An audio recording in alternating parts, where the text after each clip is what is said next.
Okay, welcome. This is the first Genius Mastermind for professional coaches, and you don't have to be a professional coach to be here. The main purpose for this group is to learn the business of coaching. And there's a lot of people who are great at coaching. A lot of people launch off and say, I was great at coaching. Then they start a business and they say, oh, dang, this is not as easy. You mean I've got to consistently look for prospects and clients?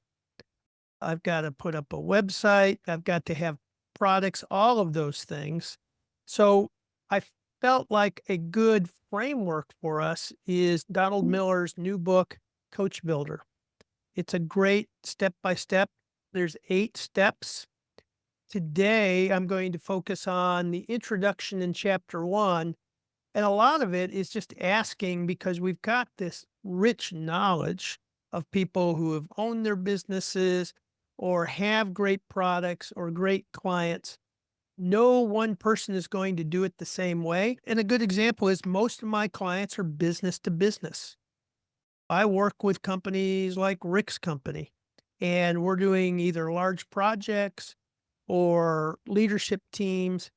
So all of my products have a framework, but they're all tailored to the scope. A lot of consulting firms will have a very consistent, this is my coaching package. These are the things I solve. And mine's different. So we'll talk about the difference if you're doing B2B or B2C, business to consumer. That would be if you're helping coaches become better coaches, or if you got a book and you create a cohort around a book or something like that. The book framework will also take a deeper dive in some of the more tactical things like how do you set your price?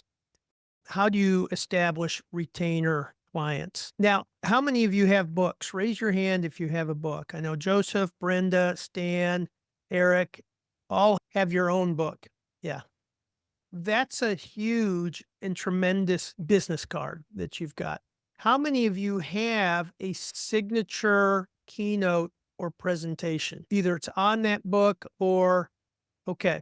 So that's something we can talk about. And you should have a 90-minute version, a 45-minute version, a 30-minute version, a 10-minute version, and then a 3-minute. Here's the essence of it. And so we can talk about that in a future discussion. So we can go in lots of different ways. And we've got lots of experience already. Joseph has several companies. Cash flow is going to be a big topic, receivables. So we'll dive down as we go through some of this tactical stuff.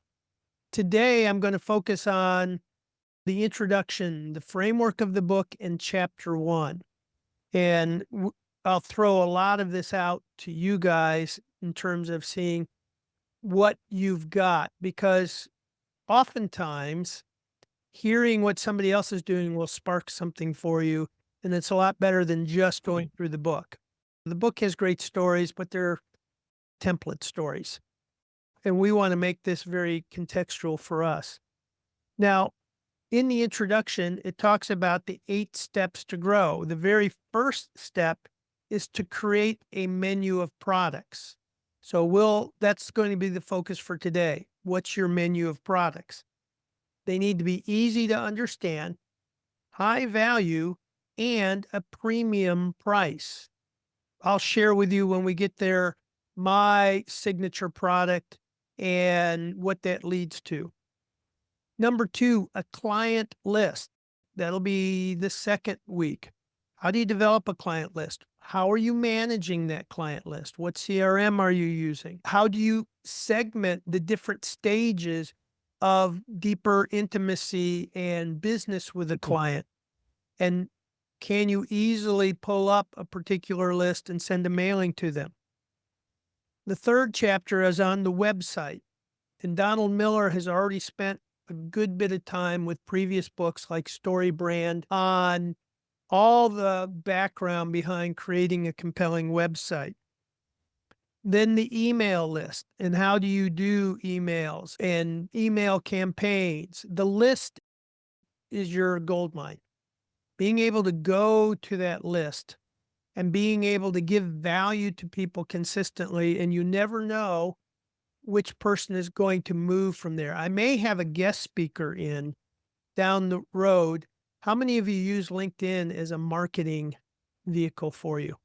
So Chaz Horn, I started working with him in 2020, and he revolutionized not just how do you get connections and people viewing, but how do you take that into warm relationships. Then business goals. That's chapter 6. Chapter 6 are your business goals, which are really your drivers on what you need to have. For example, if your goal from a business revenue standpoint is to net 200,000 or whatever it is, then you need to back that into what products do you have? How many do you need? What's the pace? Your sales cycle. How long does it take you from the time you connect with someone till the time it turns into a client? And that can also be an indicator on whether you're charging enough or not. And then the final part of all that we do as coaching is the soft skills. And how do we develop those soft skills? Because that's our premium. The soft skills is what we do. It's what the world needs, and that has to be our differentiator. The book by Patrick Lencioni called Going Naked is an excellent book on the philosophy of consulting. And when you hear Kurt Andre, he'll talk about that the minute you start talking to someone who has an interest, you're giving them value. Oftentimes I will offer, I'll say, hey, look, anybody over 15 can take the strengths assessment, and I'm happy to send a link for you to take that strengths assessment and then follow up and give them a free session. I also will discount for family 50% of my rate, and there's lots of reasons for that. But when you consider that a Gallup link, that getting the 5 is $25, and if you have a well-qualified prospect, and you offer, hey, I'm going to send you a link, and when you get the results back, let's take 30 minutes and go through it. That's a very cheap selling tool. I've given away, I don't know, Nathan, how many have we given away? I think we're somewhere around 1,600 individuals or more that have come through, and that's just one code. Right. Yeah, it's very inexpensive marketing tool, and it allows you to do your magic trick. They go away with, it's a wow factor thing. So when you consider the cost of direct marketing or all of that stuff and the return, the low percentages, this has a very high close rate to it. So let's talk about products. There's different kinds of products that you need to have. How many have a signature product? Your home run product that when people experience it, they get high value, you're able to charge for it. So Joseph, what's your signature product and what makes it so powerful and sticky, and how do you use it? So my signature product is the new app that came out that walks people, individuals, and teams through the process of discovering what triggers them to distrust and then what triggers them individually to trust. And they walk away with 3 tools to help them press pause during trigger moments to set their brain toward trusting, and then a neuroplasty exercise that's similar to the Genius Spark. And so the aha moment with people are being able to press pause when they're triggered.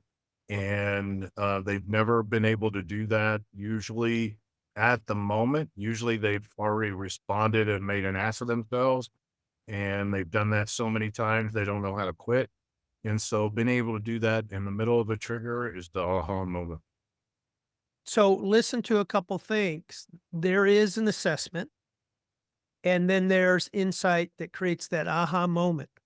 How many of you use an assessment as an entryway into a client? Right. Now, for a consultant, you should have 2 to 3 assessments that are low cost, that allow you to gather some data to create some insight. When I have a team that's in conflict, we'll do the strengths assessment, and that's great.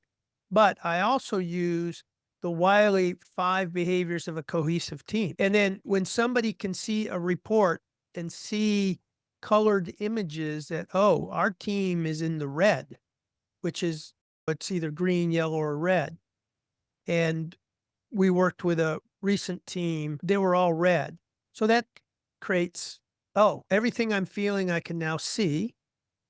And it's not like we're doing great. In fact, it's urgent. And having an assessment that allows you to go into those pain points or those opportunities is part of the toolkit that you have to have.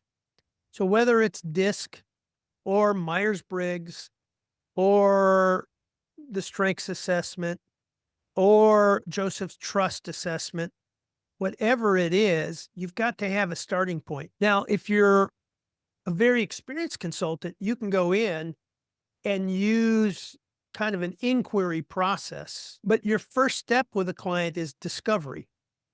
You have to discover. And the other point too, when you're brought in, I can count on one hand, if I were missing 2 fingers, the number of times someone has come in and said, we're doing great. We want to do better. We want to spend a lot of money with you. Every time it's a pain point, right? It's politics, it's friction, it's we're behind schedule. We've got this toxic person. And oftentimes the person bringing me in, they're part of the problem. And so anybody who comes in and says, hey, I want you to fix this person or fix this team, just know you can smile and say, happy to, but understand too, you're going to have to weave it back to you're the source of most of the problem. And if you have drama on your team, you either hired the person or you tolerated the person, but the fact that you haven't dealt with it is part of the problem.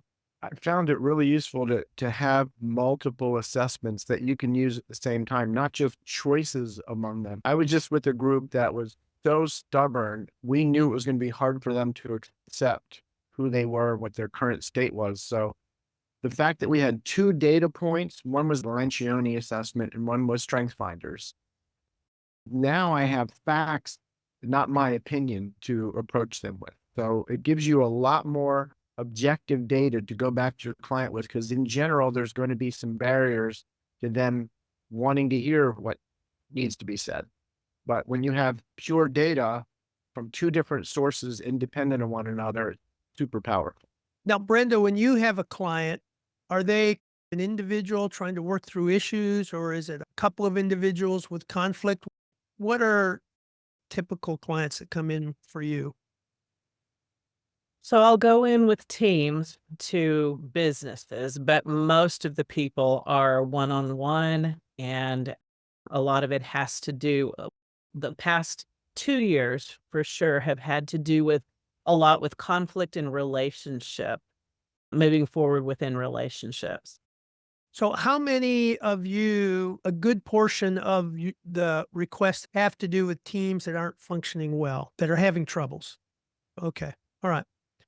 And one of the things that you'll find, and here's another inquiry, is that when you're being brought in by somebody with a team that's struggling, it's typically 1 or 2 people that are throwing everything off on the team. And one of the traps that you'll get into is that you're going to prepare this big workshop for everybody on the team, and there'll be very little value because the 1 or 2 people who are the problem, you can't deal with directly in that group setting. And everybody else knows that it's really not about them. It's about a couple others. So I call this the kabuki dance. You go in as a consultant, you do this, people get some value, but you're really not getting to any issues.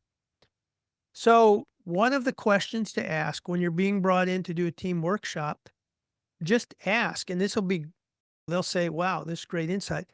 Said, is the whole team having trouble, or is it just a few individuals? Should we start with those few individuals? Now, you've automatically focused in and helped the individual acknowledge and address through an issue, but you've also lowered the threshold of getting in because it's a lot of cost to do a team workshop, and you get an opportunity to get to some root problems, get some success. So let's go around the horn a little bit and talk about how you get brought in and how do you close an opportunity. Now, one contractor has developed a process called Smart Start to help get in earlier. So their goal, and anybody that's B2B, you want to get earlier and you want to get higher up in the decision making. You don't want to get stuck in the procurement process or the contracting process. By talking about and having a story around the importance of bringing people together early, understanding the dynamics of the people coming together and getting alignment early, there's a high value. Now, my question would be, how do you turn that into a product? Company I'm talking to you calls it Smart Start, and they have process involved, and they've got different levels that you can go through. And they've got some case studies as history as to the value of it. So that's something you can think about in terms of turning what you do into a product. So Dan, do you have something that you do that you've turned into a product and it's named and it's easy to understand and it's high value? I haven't turned it into a product yet. I have a concept Okay. simply because I'm working on burnout and researching There you burnout go. Okay. with my All dissertation. right. So on it's that. moving towards that, right? Mhm. So part of what you can do and that the book talks about is look at the problems that you're solving. Look at the most common problems you're solving. So you're working on burnout, Dan. So here's what I'm going to recommend we do next time.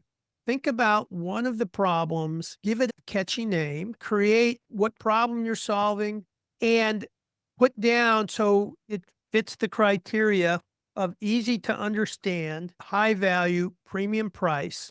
So the next time we come together, we'll focus on your signature product. But you can oftentimes start with the problems that you're solving. Now, your solution needs to help clients in different ways, either top line revenue. So it's going to help them get more business, more clients, make their salespeople more effective, whatever it is, generate more leads. That's helping top line revenue. Or it's going to help bottom line revenue. And bottom line revenue is it's going to reduce cost. It'll reduce turnover.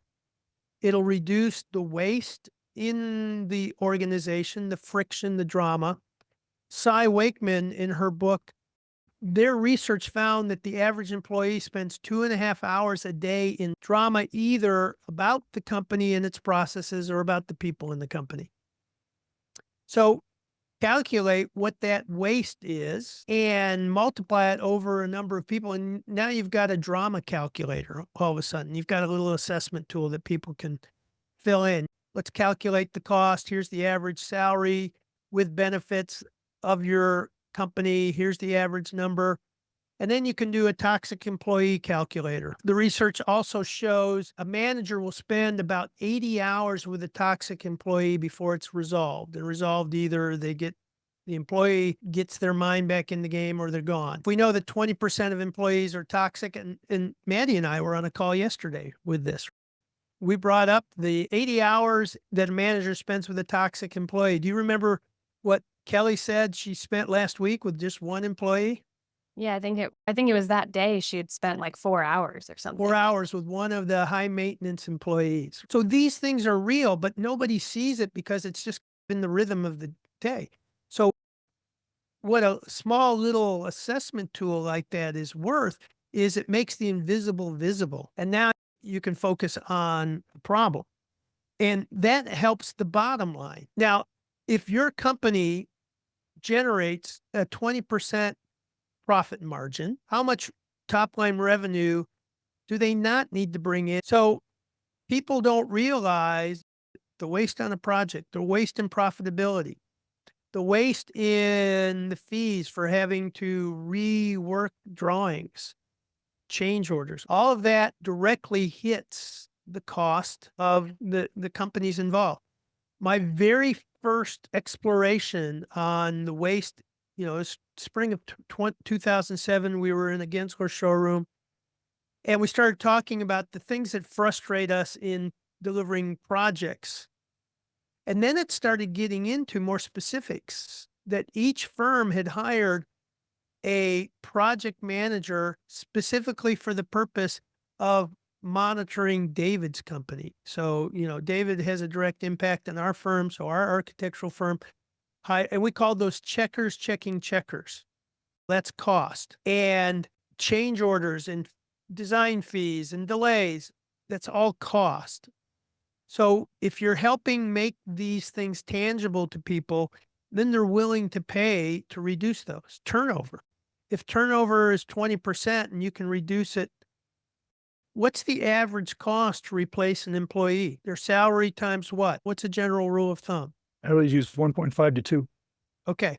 Yeah, salary times. And then the lag time of finding someone and then ramping them up, the learning curve. So that's part of our job, is to help make these things tangible. Amy pointed out last time the emotional cost of turnover, which you don't have in that dollar figure, but it's huge for the entire organization. So you add that as well. Yeah. So what kinds of value? Less hassle, peace of mind, improve my skills to deal with these situations better.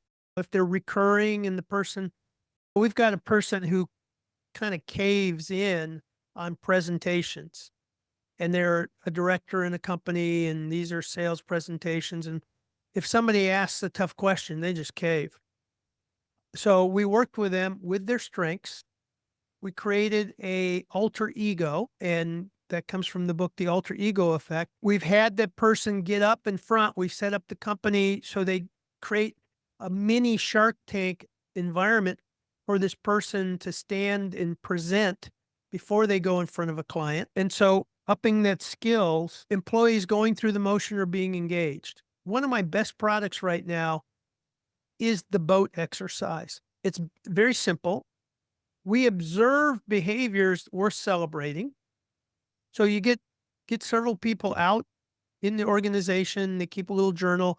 When somebody makes them proud, they write it down. This is worth celebrating. Okay behaviors, and then behaviors that drive you nuts. That's as sophisticated as we get with it. And then the people who did this bring it together, they socialize it, and then they take the group through identifying when we're at our best, what does it look like. We tolerate these behaviors, but they're really not remarkable or mentionable. But these are unacceptable behaviors. And this is a great product that's getting lots of traction because managers who have toxic employees, they feel like they're helpless, right? How do I manage this? Because if I have this employee who shows up late consistently, it's just going to feel like I'm one person and I'm going to become the problem. And unless I'm willing to fire them, I don't have much clout. If the whole team has said, this is what's acceptable, this is what is okay, and this is what's not, now it's the team involved in this. And so it's not just the lone manager. We've recently done this with a team in Europe. We're working with a team in Chicago on it. And so it's giving the manager more confidence, because the challenge is we've never established collectively what the norms are for us, behavior norms. And then reducing drama. Ask your clients, what's drama like in your organization or on your team, and what's that like for you, and how many glasses of wine do you have at the end of the day when you've had a drama day? So our goal is to get you from 2 glasses of wine down to 1 glass. So that's a metric, right? One of the problem exercises is think about these following questions. What bothers them? What keeps them up at night? And the fear factor. Where are you wasting money? Where are you not as confident as you'd like to be? And it could be about an individual or getting up, making presentations. What drains them? Where do they feel they're personally misaligned and out of balance in their work life? What do they spend too much time on? What do they wish they could spend more time on? How do they get in their own way? Where do they have regrets? Who are some of the toxic people or the high maintenance people on your team or in your organization? How does that impact you and how does it impact others? How much of the burden or the weight of making sure your team performs is on your shoulders and how much are they taking ownership for or accountability for? What's not working in the business and what is working? Then after you've gone through some of that, what are the products that you would look after or you would start developing? This is Brian. It's really beneficial to hear just the ease at which you articulated going from problem to product. And I think actually like right in front of me, there's 2 or 3 ways to really do that well. And I just didn't have that clarity. So just the simplicity in which you're naming that is really helping me. What I'm taking away from this is I'm putting it into terms that I understand. Like why would an office out in Reno, Nevada want to invite me in? So I do have to have a product, even though it's not the same. And I have to be able to concisely explain what we've done, how it's helped people, etc. And I'm loving the conversation about toxic people because 80 hours is the minimum that we spend with people that are toxic. In 2 sessions, I've created a product called Creating a Drama-Free Workplace. It's the go-to product right now. I gave it in Arizona and I gave it at another place. I really walked people through how to identify it, what it looks like, what the impact is, get them involved, and then how do you eliminate that? So that's a product that I developed. And Rick, for you, you've got the same challenge we do. You don't have a P&L you've got to worry about and receivables, but you still have to make it easy. Take it from Rick's kind of a Swiss Army knife. He'll come in and do stuff into, if you have this problem, here's what we got for you. I'm not sure if anybody else gets caught in this. I get caught up in a product has to be big. And it was a good reminder when you said that one of your products is just a simple boat concept. And so what do I have that I can break down into simple little products that's not the biggest estimate that I have? Yeah, the main part of the product is just an image. And then we stick it on a Google Doc and we create 3 columns. But we do have people go out and we give them a process on how to go out and do a culture audit. That's number 1. What behaviors do we celebrate? That's front of the boat. What behaviors do we tolerate? That's middle of the boat. And what behaviors are unacceptable and how does it cost us?